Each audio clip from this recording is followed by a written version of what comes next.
Well, it's movie review time, and we're doing something a little different. We're going to look at an original and a remake side by side and figure out which one's on the 1001 must-see movie list. So we're going to look at the 1969 John Wayne movie True Grit and its 2010 remake starring Jeff Bridges. Starting off with John Wayne True Grit, story and writing-wise, it really is solid. And it has a sense of humor surrounding the character Maddie that hits rather well. That said, it really is a Western of its time, and both the story and writing suffer because of it. Everything in this seems toned down and muted from what you might expect from such a revenge story. Now, casting, that's where the 1969 True Grit really shines. John Wayne as Rooster Cogburn is amazing, and Glenn Campbell, Kim Darby, and Robert Duvall all put in stellar performances of their own.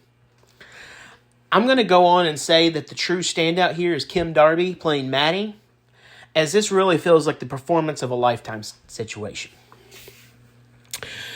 Camera work, visual, sound design, all that kind of stuff. The movie's solid in every way. Nothing stands out, but nothing's really detrimental. Overall, the 1969 True Grit movie is a good Western with outstanding performances from the cast. The slight growth of the characters throughout the movie as well really gives it characters you want to root for, and a clean wrap-up in the end. Now, on to the 2010 True Grit, which follows the same overarching storyline as the 1969 film. But when it comes to story and writing, the 2010 film is harder hitting, and it's a story that really pulls you in. You will ride along on this quest for revenge to seek out justice and bring down Tom Chaney. Unfortunately, the casting could have used a little more work. Jeff Bridges is amazing. Let's get that out of the way. I'd argue that he outdoes John Wayne from the original. That's where it ends, though.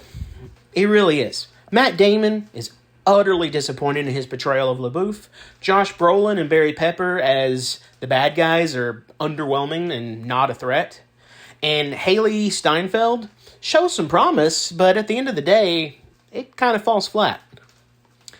Like the original, camera work, sounds, all that, solid. Not good, not bad. They work with the movie.